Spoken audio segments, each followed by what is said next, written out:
Mini episode 406 of the FDH Lounge is brought to you by the Pullins Group, delivering public affairs, consulting, and marketing services for small businesses trying to grow. Follow them on the web at pullinsgroup.com. The FDH Lounge. You want to schedule your life around it.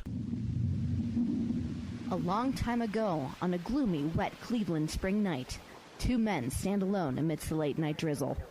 Their voices echo across the vacant station parking lot as they debate the merits of the great American radio show that have been missing for far too long. On that night, an idea was born. That idea became the FDH Lounge.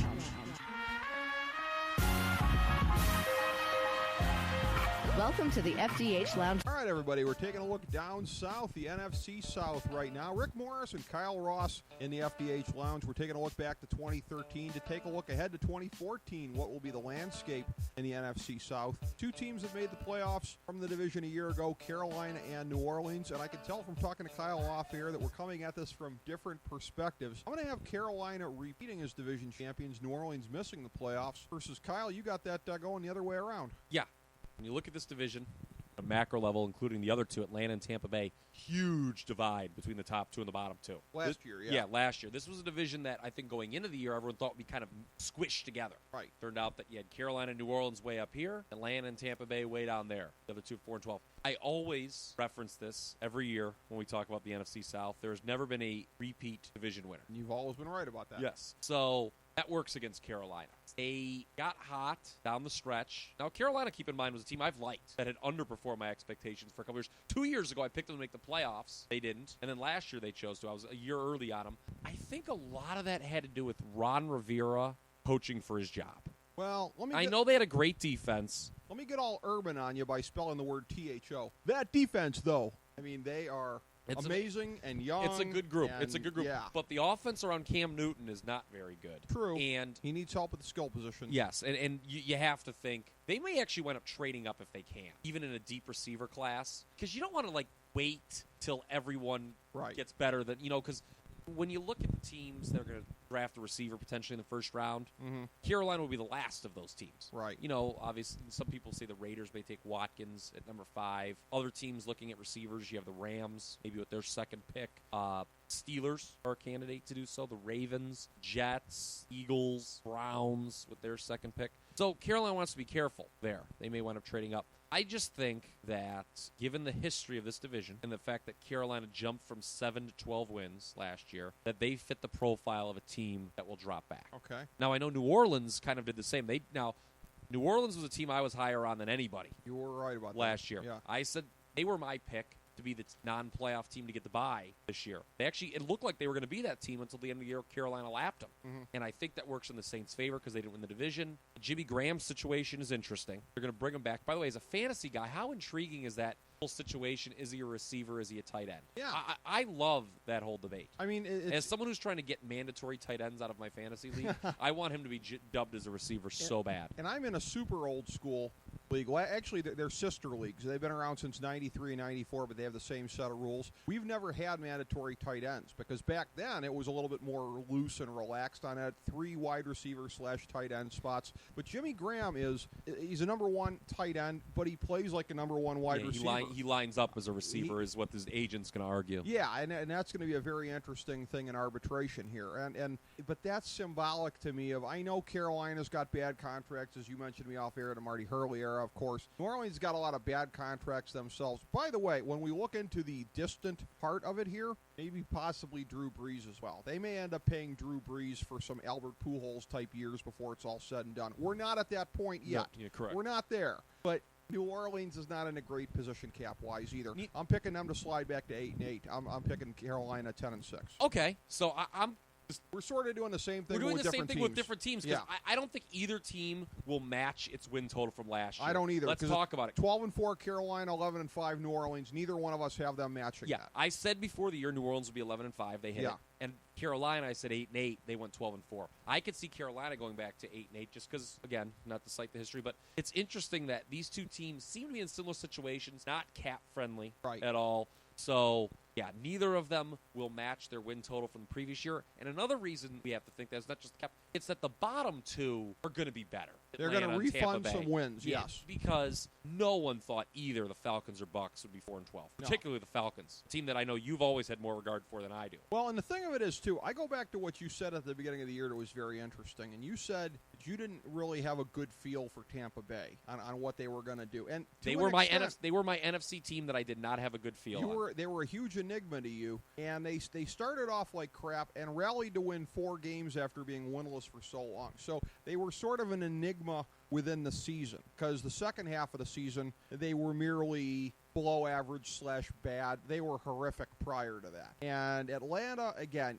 that's an anomaly just like with Houston. And I know that I'm a guy that's been bigger on Atlanta and Houston than most in recent years, but the worst critics of these teams will tell you that was an anomaly and that they both went in the crapper the same year. Well, critics for the critics band. They could, yeah. And by the way, as I said, they went in the crapper last year. It takes me to that great headline from Kayfabe News that said that WWE belatedly realizes that Elimination Chamber is a euphemism for toilet in every other culture of the world. I just thought that was pretty funny. But, thank you for that side notes. Yes, thank you. So Atlanta went in the Elimination Chamber, if you will, last year at 4-12. I got them bouncing back to 8-8. I don't think they're quite going to come back far enough to be in the playoffs because, unlike Houston, I only have Houston going to 8-8 as well, but I have them winning the deplorable AFC South. But in this division, Atlanta's going to be held back by the fact that they still have some holes defensively. Atlanta is in very, very good shape offensively, and they will be. And that's even with the retirement of Tony Gonzalez. But another year of Matty Ice, who's going to get back all of his weapons for next year. And that's key. That team was hit hard by injuries. They were hit real with hard Roddy. by injuries. With Roddy White. Yeah. But I'm with you on the Falcons. I can see them getting back to 8-8. Yeah. But they have a lot of holes to address. I kind of like the Giants, actually. They're pretty strong at the skilled positions, although not running back. Yeah. And again, the Giants aren't either. But they've got the Falcons have probably the best starting receiving duo in the league. They've got a great quarterback, but they're awful on both lines. Well, if they're strong at flashy spots, then maybe they're not even so much like the Giants as another team in that division, Dallas. Dallas has been the flashy spots standout team of recent years. Yeah, I can see that. And holes in a lot of the other places. Maybe Atlanta. But I think Atlanta's holes are not as bad as Dallas's, though. Yeah, they're pretty similar, I think. I think Atlanta would win the NFC East. You talking about that with Chicago? I got them at 8-8. I think Atlanta. I don't think Atlanta's necessarily as good as Chicago. I said Atlanta 9-7. Okay. Going into last year, we went 4-12, but it's interesting to note that 9-7 was a pretty bold step when you consider they were 13-3 the year previous, 2 years ago. So it's been a huge fall. I remember I was like, really? Yeah. Really? You're only giving them 9 wins? Yeah. It's been a huge fall from 13-4 wins. They're obviously going to bounce back. But I'm with you. I just don't think they're a playoff team, though. They'll address the line issue, one of the two sides of that number 6 pick. There's been some talk that they would move up to number 2 to take Jadeveon Clowney. Yeah. I don't know if St. Louis will accommodate them, considering that the Rams and Falcons seem like they could be rivals for a wild card spot. Do you really want to help a team? Plus, the Falcons could screw them over and wind up taking a lineman that the Rams want. Right. So the Falcons will address either line with their 6th pick, but they still have some other holes to fill, and that's going to eventually, I think, cost them. They don't win the division. Yeah. Although they could do some things in free agency. Yeah. They have to be better in free agency what they did last year with Umenyiora and Steven Jackson, which were 2 huge busts. I think realistically they're on a 2-year program. I think this offseason and next offseason, and they could make another hellacious run in the NFC, maybe get back to the NFC Championship game. I just think they narrowly miss out on the playoffs this year. That takes us to Tampa Bay, who, again, both of us, as you said, expect to jump up again this year. They were 4-12 a year ago. A little bit of that was a fluke. A little bit of that is a fact that Greg Schiano does not belong in civilized society, much less the NFL. They're going to be set up better having Lovie Smith in there this year. I got them bouncing back to 7-9, which is, I think, closer to their talent level. And, again, they're a team. They still have some holes on both sides of the ball, but I expect them to get back a full year out of the superstar, Doug Martin. I do think that they're going to be set up pretty well to get, I think, some good quarterback play out of Mike Glennon. I like him at 7-9. I don't think they're going to set the world on fire, but, we talked about that before. Kansas City, are they going to look more like they did the second half of the season or the first? I think Tampa Bay is going to look more like they did the second half of the season than the first half last year, which was just horrific. for them. I can see Tampa Bay, like Atlanta, going from 4 to 8 wins. Okay. I said 7 wins last year. They woefully underperformed. Like you said, they'll be better just because they don't have Greg Schiano as their coach anymore. They were the victim of a ton of close losses early, if you remember. They lost by 1 opening week against the Jets. Remember there was that horrible penalty that went against them? Right. Then they lost by 2 to New Orleans.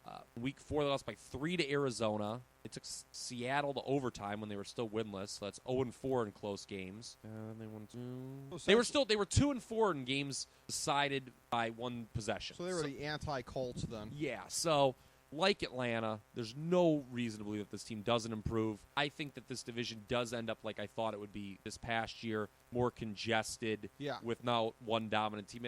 Nobody really saw it being a haves, have-nots situation in 2013 like it ended up being. But Mike Glennon, I don't know about him. I'm not sold on him. When you have the other 3 quarterbacks in the division, again, it's like Minnesota in the North. Yeah, I mean, you got Cam Newton, Drew Brees, Matt Ryan, and Mike Glennon. Which one doesn't belong? Although Tampa Bay's got, I think, a pretty good defense. It's interesting with Atlanta and Tampa picking back-to-back in the draft. I can see them both wanting the same players. Atlanta gets the spot first. So if Atlanta took one of the 2 tackles, Robinson out of Auburn or Matthews out of A&M, I could see Tampa Bay going with Khalil Mack if he's still on the board. If Atlanta went with Khalil Mack, I could see Tampa Bay taking the second tackle. So it'll be interesting there. I think that both of those teams are looking at the same players. For the betterment of Glennon's development, we touched on it previously looking at some other teams. This is a very deep wide receiver draft. They need to get their paws wet somewhere along the line at that position. It'll be interesting if Sammy Watkins is still drops to him at 7. Yeah, that'd be a no-brainer. Yeah. You think, well, the rumor has that the new regime doesn't like Mike Williams. I think he's been getting in the police report one too many times for their liking. So, yeah, well, that's very possible. But, a more congested division, because I got Carolina winning it at 10 games, 1, and Tampa Bay at 7 at the bottom end. So, only 3 games separating them, my rudimentary grasp of math tells me. So, in terms of how it all shakes out, you and I are looking at a lot the same thing at the top of the division, except that for you it's New Orleans winning it, Carolina regressing it, and I got that backwards. I just saw a little tidbit that some people are saying Tampa Bay is considering a quarterback at the number 7 pick. Really? That would be interesting that they would just give up on Glennon. It's interesting. Glennon was Schiano's guy. He was, but that's when I bitch in the league about this creeping Manginiism of I can't win with that and just having a tantrum, I don't see Lovie Smith as being that kind of a guy. Well, I don't see Lovie Smith as being... It had his picture at a podium above Buccaneers considering quarterback with number 7 pick. That would greatly surprise me because I would be too, because they have other needs. They do. And you talked about how much better they were in the second half than at the beginning. Yeah. That was with Glennon. Glennon kind of got thrown to the wolves early. He did. With that horrible Freeman situation. Yes. And I'll be honest with you, this is a weird thing. I hate when people do this, but I'm going to do it.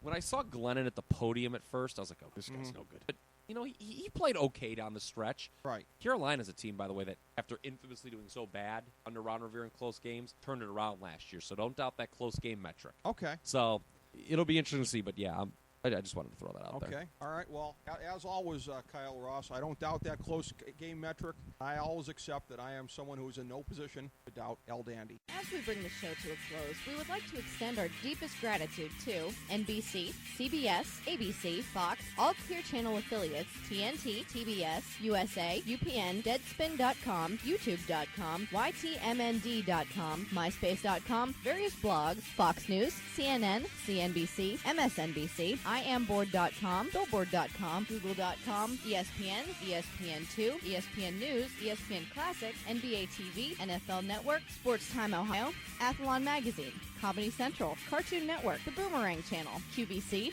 BET, The Spice Channel, Steno Notebooks, Manwich, Papermate Office Supplies, waitresses, strippers, bartenders, garbage men, janitors, microwave popcorn, the writers of The Office, Scrubs, Entourage, My Name is Earl, Oz, Metalocalypse and the Boondocks, Aquafina, and the periodic table of elements.